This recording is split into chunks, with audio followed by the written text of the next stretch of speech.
Hello everyone, welcome to Magnet Brains. This is Vanya Naren, your IGKO, that is International GK Olympiad Trainer for Grade 9th. आज जो हम topic करने वाले हैं that is अभी हम पढ़ रहे हैं IGKO में प्लांट्स के बारे में एज यू नो। तो अभी भी जो हम टॉपिक करने वाले हैं वो एक स्टेप आगे ले जा रहा है हमारी स्टडी को, और आज हम करने वाले हैं थोड़ा सा डिटेल एनालिसिस प्लांट हार्मोन्स के बारे में। ये आप यहाँ पढ़ सकते हैं, प्लांट हार्मोन्स।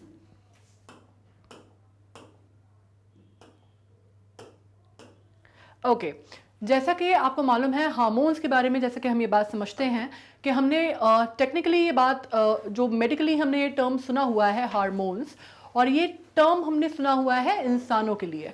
हमने ये टर्म सुना हुआ है जब हम अपनी बात करते हैं या मैमल्स की बात करते हैं या नॉर्मल स्पीशीज़ की बात करते हैं, तब तो हमें ये मालूम है कि hormones plays a very critical part in the development process. पर जब हम बात करते हैं प्लांट हार्मोन्स की तो समहाउ ये मुझे या आपको या कोई भी जो लेमैन रहता है उसको क्लिक नहीं करता कि प्लांट्स की ग्रोथ को भी या उनकी डेवलपमेंट को भी जो चीज़ एक्सेलरेट करती होगी या अफेक्ट करती होगी वो भी हार्मोन्स होते होंगे। अब हम सबसे पहले ये समझते हैं कि हार्मोन्स होते क्या है। अब हम इसकी बहुत ज़्यादा टेक्निकल या साइंटिफिक या बायोलॉजिकल टर्मिनोलॉजी में नहीं जाएंगे। हम इतना समझते हैं कि ये एक तरह के केमिकल मैसेंजर्स होते हैं जो कि डायरेक्टली ब्लड में सिक्रीट होते हैं, और इसका जो मतलब होता है वो ये होता है कि वो अलग अलग जो बॉडी टिश्यूज़ हैं या ऑर्गन्स हैं वहाँ तक जाते हैं एंड उनको जो फंक्शनैलिटी में या उनका जो पर्टिकुलर उनका जो फंक्शन है उसमें एड करते हैं, उस फंक्शन में हेल्प करते हैं। अब कुछ स्पेसिफिक हार्मोन्स होते हैं जो कि डेवलपमेंटल हार्मोन्स होते हैं। कुछ जैसे अगर आप ह्यूमन बॉडी में भी आप सुनते होंगे, अगर आपने ये टर्म सुना होगा तो आपने सुना होगा कि थायराइड एक हार्मोन होता है जो कि डिसबैलेंस हो जाता है तो बहुत सारी प्रॉब्लम्स आने लगती हैं, या बाकी हार्मोन्स अगर डिसबैलेंस हो जाते हैं तो भी काफ़ी सारी डिसफंक्शनैलिटीज़ होने लगती हैं, काफ़ी सारी बीमारियाँ होने लगती हैं, काफ़ी सारी जो आपकी बॉडी की जो इम्यूनिटी है वो इम्पैक्ट होने लगती है। तो now we are through with what we mean by hormones. तो अब यही डेफिनेशन जो हमने इंसानों के बारे में पढ़ी, जो इंसानों के रेफरेंस में समझी, वो हमें प्लांट्स में अप्लाई करनी है। तो अब हम स्टार्ट करते हैं कि प्लांट्स में जब हम बात करते हैं तो कितने प्रकार के हार्मोन्स होते हैं।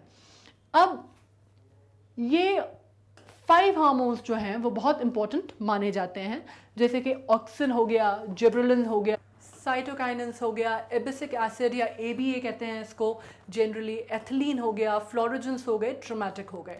तो अब इनके अलग अलग रोल्स होते हैं और ये अलग अलग प्लांट्स में पाए जाते हैं।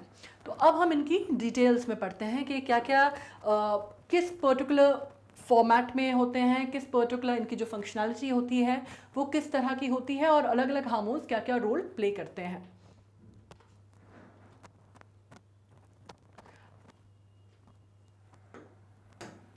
अब हम बात करते हैं ऑक्सिन्स की।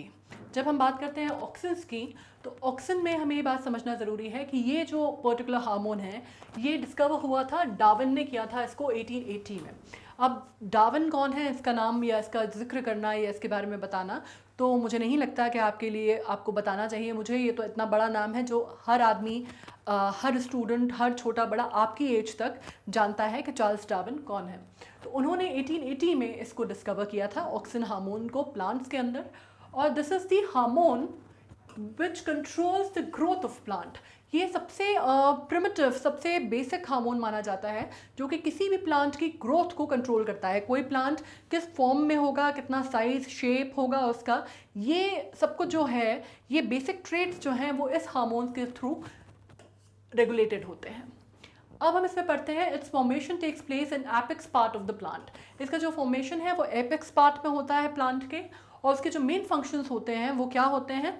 वो पहला बात होती है कि वो it prevents the separation of the leaves, वो लीव्स को अलग होने से, सेपरेट होने से रोकता है। दूसरा, वो डिस्ट्रॉय करता है स्ट्रॉस को, जो कि स्ट्रॉस होते हैं जो प्लांट में आ जाते हैं उनको डिस्ट्रॉय करता है। ये सेव करता है क्रॉप फ्रॉम फॉलिंग, जो क्रॉप लगा होता है उसको गिरने से या उसको मुरझाने से या फॉलिंग से रोकता है ये हार्मोन। उसके अलावा मैं आपको एक पहले का अगर हम डायग्राम देखते हैं तो उसमें आपको ज़्यादा क्लियर होगा कि ऑक्सिन मॉलिक्यूल्स जो हैं वो इस तरह से मिलते हैं। इस तरह से ऑक्सिन मॉलिक्यूल्स मिलते हैं प्लांट्स में। और ये जो सेल है इसकी जो लेंथ है उसमें भी हेल्पफुल होते हैं। ये एलोंगेशन के लिए भी सेल की बहुत हेल्पफुल होते हैं। और इस तरह का ये जो रोल है, ये प्रिमिटिव रोल, बहुत मेजर प्रिमिटिव रोल प्ले करते हैं। अब हम आते हैं सेकंड पे, विच इज़ जिब्रेलिन्स। जिब्रेलिन्स जो है ये कि डिस्कवर किया गया था एक जापानीज साइंटिस्ट ने जिसका नाम है कुरोसा। इसको इन्होंने किया था ईयर 1926 में डिस्कवर। और इसके जो फंक्शंस हैं वो ऑक्सीन से डिफरेंट है। इसका मतलब होता है ये कि ड्वार्फ प्लांट को into long plants, it helps in creating flowering. ये क्या करता है, छोटे प्लांट्स को लंबे प्लांट्स में बदलता है, ये इसकी ग्रोथ को स्टिमुलेट करता है और फ्लावरिंग में हेल्प करता है। It helps in creating flowering. It helps in converting a dwarf plant. Dwarf plant मतलब छोटा plant into the grown up plant, मतलब लंबा plant, long plants. Okay? It helps in breaking the dormancy of plant. ये जो dormancy, आप dormancy की state समझते होंगे। dormancy की state होती है जब कोई चीज़ अपने बहुत ही शांत उसमें होती है या अपने सोए हुए फॉर्म में होती है, तब हम उसको कहते हैं dormant state। तो ये पर्टिकुलर जो हार्मोन है उसको मोशन प्रोवाइड करता है। It helps breaking the dormancy of the plants. उसके अलावा it motivate the seeds to be sprouted. अब जो सीड्स होते हैं जो कि हमने ज़मीन में लगाए होते हैं, हमने पहले का जो पूरा कल्चर है वो हमने पढ़ लिया, हमने रूट सिस्टम भी पढ़ लिया, हमने स्टेम्स भी पढ़ ली, हमें ये भी मालूम है कि जर्मिनेशन कैसे होता है, स्प्राउटिंग कैसे होती है। तो ये जो पर्टिकुलर टेक्निक है जर्मिनेशन की, या जब हम बात करते हैं स्प्राउटिंग की सीड्स को, तो उसको ये मोटिवेट करता है, उसको ये एड करता है। उसके अलावा ये इंक्रीज करता है activity of cambium in the wooden plants. एक कैम्बियम करके एक एक्टिविटी होती है जो कि वुडन प्लांट्स में होती है, उसको ये एक्टिवेट करता है, उसको जो स्पीड है, जो उसकी फंक्शनैलिटी है, उसको एड करता है। उसके अलावा large size fruit and flowers can be produced by it's scattering. ये पर्टिकुलर हार्मोन जो होता है, इससे जो साइज़ है, जो आपकी वैरायटी है फ्रूट्स की या फ्लावर्स की, उसको आप बड़ा बना सकते हैं। वो बड़ा हो सकता है, उसको थोड़ा सा आकार और उसका शेप साइज़ जो है वो बड़ा हो जाता है through the scattering of this particular hormone. Okay, so we are through with two hormones जो कि हमने पढ़े, एक ऑक्सिन और एक जिब्रेलिन। अब हम पढ़ेंगे थर्ड।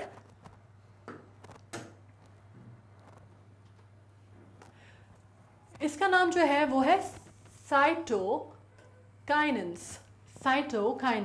साइटोकाइनेंस इस पर्टिकुलर टर्म को आपने पहले भी सुना होगा, हम इसको दोबारा डिस्कस कर रहे हैं। ये डिस्कवर किया गया था 1955 में, बट वाज नेम्ड बाय लीथम। इसको उस टाइम पे लीथम कहा जाता था, बाद में इसका नाम चेंज कर दिया गया था। और इसके जो मेन फंक्शंस होते हैं वो ये होती हैं, ये ऑक्सीन्स के साथ कोऑर्डिनेशन में काम करता है, ये इसका मेन फंक्शन होता है। ऑक्सीन्स के बारे में हमने जान लिया कि ऑक्सीन्स के क्या फंक्शंस होते हैं। अब हमें ये समझना है कि साइटोकाइनेंस जो होते हैं वो ऐसे हार्मोन्स होते हैं जो ऑक्सीन्स के साथ बहुत क्लोज कोऑर्डिनेशन में वर्क करते हैं, और प्लांट को जो भी इसकी फंक्शनैलिटी प्लांट्स में होती है वो बहुत क्लोजली एडेड रहती है, बहुत क्लोजली इंटरलिंक्ड रहती है, इंटरवाइंड रहती है with the formation, with the work of auxin hormones.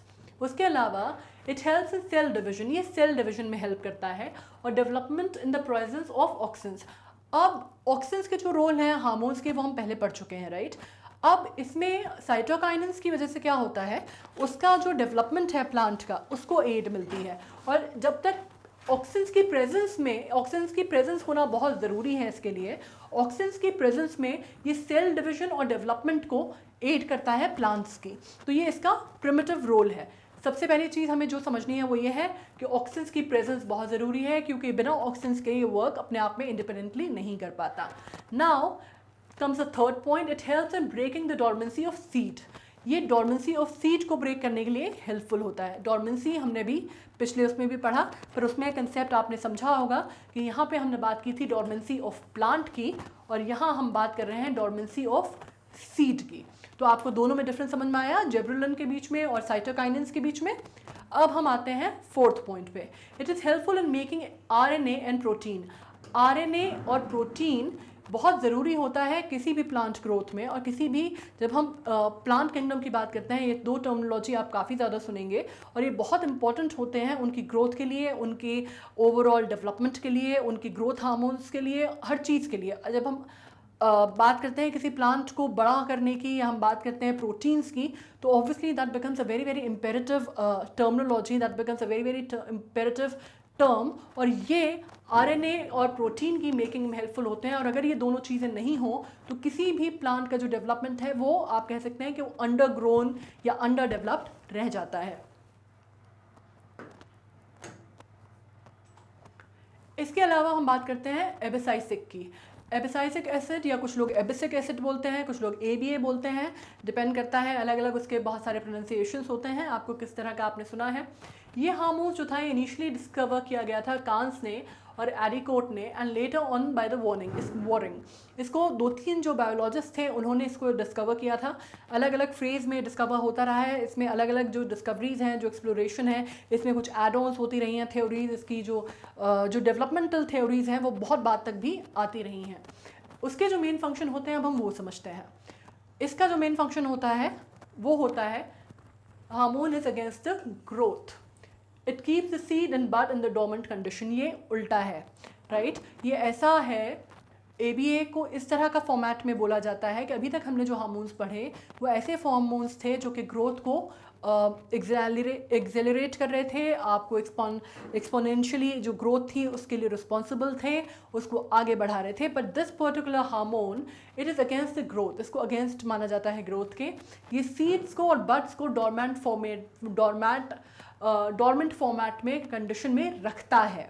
Okay, the plays main role in separation of leaves, ये सेपरेशन ऑफ लीव्स में मेन रोल प्ले करता है। इसके अलावा ये flowering, it delays the flowering of the long day plant, और ये इस वजह से क्या होता है, क्योंकि ये डॉर्मेंट कंडीशन में रखता है तो ये फ्लावरिंग या कोई भी जो प्रोसेस होता है प्लांट का, उसको, उसके जो प्रोसेस है उसको थोड़ा सा लंबा खींच देता है या उसको आगे की तरफ सरका देता है। तो ये जो फ्लावरिंग है of the long day plant उसको भी ये डिले कर देता है।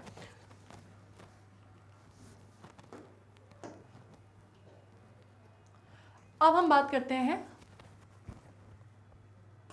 एथिलीन की। अब एथिलीन क्या करता है, एथिलीन जो है वो अकेला ऐसा हार्मोन है जो कि गैसियस फॉर्म में है। बाकी हमने जो भी फॉर्म में पढ़े, जितने भी हमने हार्मोन्स पढ़े, उसमें से कोई भी हार्मोन ऐसा नहीं है जो कि गैसियस फॉर्म में हो। एथिलीन, अगर आपसे कोई पूछे the only hormone, only plant hormone which is in the gaseous form, तो आप बिल्कुल फटाक से लिख सकते हैं एथिलीन। ओके, अब हम इसके फंक्शंस पढ़ लेते हैं। जब हम इसके फंक्शंस पढ़ लेते हैं तो it helps in ripening the fruit. आप इसमें देख सकते हैं एथिलीन गैस जो होती है वही ऐसी गैस होती है जिसकी वजह से जो फ्रूट्स हैं वो राइपन होते हैं। तो ये अपने आप में एक अच्छी चीज़ भी है जो कि नेचुरली राइपन करता है फ्रूट्स को।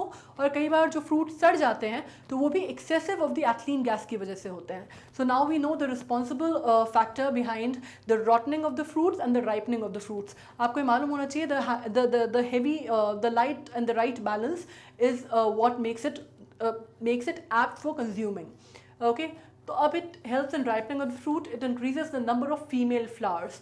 ये फीमेल फ्लावर्स के जो नंबर है उसको इनफैक्ट बढ़ाने में हेल्पफुल होता है। It motivates the separation of leave, flowers and fruits. अब हमने जो पहले पढ़ा था वो था सेपरेशन ऑफ लीव्स, ये काहे में मोटिवेट करता है, ये separation of leaves, flower and fruits तीनों में हेल्पफुल होता है या तीनों को मोटिवेट करता है।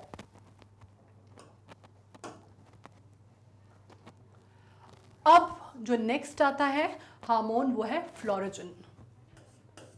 ठीक है, फ्लोरोजन जो है ये लीव्स में होता है बट ब्लूमिंग ऑफ फ्लावर्स में एड करता है। पाया ये पर्टिकुलर हार्मोन उसमें जाता है, लीव्स में जाता है, पर ये जो फ्लावर जो उगते हैं, जो फूल खिलते हैं, उस फूल को जो खिलने के पीछे जो हार्मोन है, जो वर्क करता है हार्मोन, वो फ्लोरोजन है। उसका नाम भी आप मान सकते हैं फ्लावर से, florigen, you can always relate to it, आपको याद करने में ईजी होगा। Now therefore it is called the flowering hormone, इसी को फ्लावरिंग हार्मोन कहते हैं। तो जब आपसे कोई बात पूछे, आपको एग्जामिनेशन में पूछा जाए कि कौन सा हार्मोन है जो कि गैसियस फॉर्म में होता है, तो आपको मालूम है आपको आंसर क्या देना है, आपको आंसर देना है एथिलीन का। और जब आपसे कोई पूछे कि फ्लावरिंग कौन सा है हार्मोन, तो आपको जवाब देना है फ्लोरोजन। सो ये दो क्वेश्चंस आपके बिल्कुल सॉर्टेड हैं, बिल्कुल क्लियर हो गए हैं। अब हमने बाकी भी चीज़ें डिस्कस कर ली थी, हमें बहुत क्लियरली पता है। अब हम जब ये बात करते हैं बिफोर एंड आफ्टर की, तो आप ये देख सकते हैं कि फ्लोरोजन जो है ये आजकल आर्टिफिशियल फ्लोरोजन भी मिलते हैं जो कि डाले जाते हैं फ्लावरिंग प्लांट्स में। इनको एड किया जाता है, इनको एज अ पेस्टिसाइड या फर्टिलाइजर भी यूज़ किया जाता है। तो पहले जैसे सिर्फ एक आप देख रहे हैं, एक फूल उगा हुआ है, और आफ्टर द यूज़ ऑफ फ्लोरोजन आप देख सकते हैं कितना ज़्यादा फ्लावरेशन या फ्लावर्स हुए हैं या कितना ज़्यादा तादाद में आपको फूल दिख रहे हैं। तो this is what it aids at, ये एड करता है और ज़्यादा ग्रोथ में और ज़्यादा ब्लूमिंग ऑफ फ्लावर्स में। तो अब this is very clear to you. Now comes the last one, हम बात करने वाले हैं ट्रोमैटिक की। अब जैसे कि नाम सजेस्ट करता है, ट्रॉमा हमें मालूम है हम किस चीज़ को ट्रॉमा बोलते हैं, जो चीज़ बहुत ज़्यादा झटका लगता है, जिस चीज़ से कोई चोट लगी हुई होती है या कोई पेनफुल चीज़ होती है, उसको हम ट्रॉमा बोलते हैं, राइट। तो अब हम उसी चीज़ से रिलेट करते हुए इसको आगे ले जाते हैं। अब हम बात करते हैं हार्मोन्स की दृष्टि से, जब हम बात करेंगे ट्रॉमा की तो हमें मालूम है कि हम किस बारे में डील करने वाले हैं। So this is a type of dicarboxylic acid होता है ये एक तरह का, और ये इंजर्ड सेल में पाया जाता है by which the injury of plant is healed. अब ये पर्टिकुलर जो एसिड होता है डाइकार्बोक्सिलिक एसिड, ये नॉर्मली प्लांट्स में नहीं होता, ये सिर्फ इंजर्ड प्लांट, जो कि प्लांट जिनमें जो मुरझा रहे हैं या जिनमें कोई प्रॉब्लम है या जिनमें कोई दिक्कत आ रही है या जिनमें कोई कीड़ा लग गया है, या जो भी जिस भी तरह की प्रॉब्लम्स होती हैं उसके सेल्स के अंदर ये पाए जाते हैं और इंजरी ऑफ प्लांट को क्योर करते हैं, उसको हील करते हैं। So now we are through with all the hormones जो कि हमने पढ़े। हम एक बार इसको फिर से देख लेते हैं, एक बार फिर से हम इनको नाम के थ्रू रिवाइज कर लेते हैं। हमने ऑक्सिन्स के बारे में पढ़ लिया, जिब्रेलिन्स के बारे में पढ़ लिया, साइटोकाइनेंस के बारे में पढ़ लिया, एबिसिक एसिड या ABA जिसको बोलते हैं हमने उसके बारे में पढ़ लिया, एथिलीन, फ्लोरोजन एंड ट्रोमैटिक। हमने इतने सारे प्लांट हार्मोन्स के बारे में पढ़ लिया है, and I am sure now you are very through with the concept of hormones. अब अगर आपसे कोई प्लांट हार्मोन्स के बारे में डिस्कस करेगा तो आप बिल्कुल ये बोल सकते हैं कि नॉर्मली लोगों को तो सिर्फ एनिमल हार्मोन्स या ह्यूमन हार्मोन्स के बारे में पता होता है, आपको प्लांट हार्मोन्स की भी पूरी जानकारी है। Okay, so now I am sure that you through with all the details. हमने इसको रिवाइज भी कर लिया है, हमने ये भी पता कर लिया कि कौन से हार्मोन्स हैं जो ग्रोथ को इम्प्लीमेंट करते हैं, कौन से हार्मोन्स हैं जो कि ग्रोथ के अगेंस्ट हैं। हमें ये भी मालूम है कि कौन सा हार्मोन गैसेस फॉर्म में है। हमें ये भी मालूम है कि फ्लावरिंग को कौन सा हार्मोन एड करता है। हमें ये भी मालूम है कि डॉर्मेंट कंडीशन में कौन सा जो हार्मोन है वो रिस्पॉन्सिबल होता है सीड की, और जो डॉर्मेंट कंडीशन में होता है प्लांट की, और वो कौन से उसको बाहर निकालने का या मोटिवेट करने का काम करते हैं। So we are through with all the details जो भी हमने पढ़ा इस बारे में। अब आपको जो भी क्वेश्चंस हैं, जो भी MCQs हैं, वो नीचे दिए हैं मैंने। वो 5 क्वेश्चंस हैं जो कि आपको इस पर्टिकुलर चैप्टर से रिलेटेड, इस पर्टिकुलर सेशन से रिलेटेड आपको करने हैं। आप इसको अटेम्प्ट कीजिए and you can always get back to us. हम नेक्स्ट सेशन में इसके आंसर्स डिस्कस करेंगे, और जब हम इनके आंसर्स डिस्कस करेंगे you can always get back to the revision phase. आप पढ़ सकते हैं पीछे जाके और फिर आप इसके आंसर्स अटेम्प्ट कर सकते हैं। Bye then stay tuned with us at Magnet Brains, we are always there to aid you. आपको ये पता ही है that we are 100% free channel and we are always there to help you out with everything that the syllabus covers. Okay, so stay tuned and try to attend the question, and I'll get back to you in the next session. Thank you very much.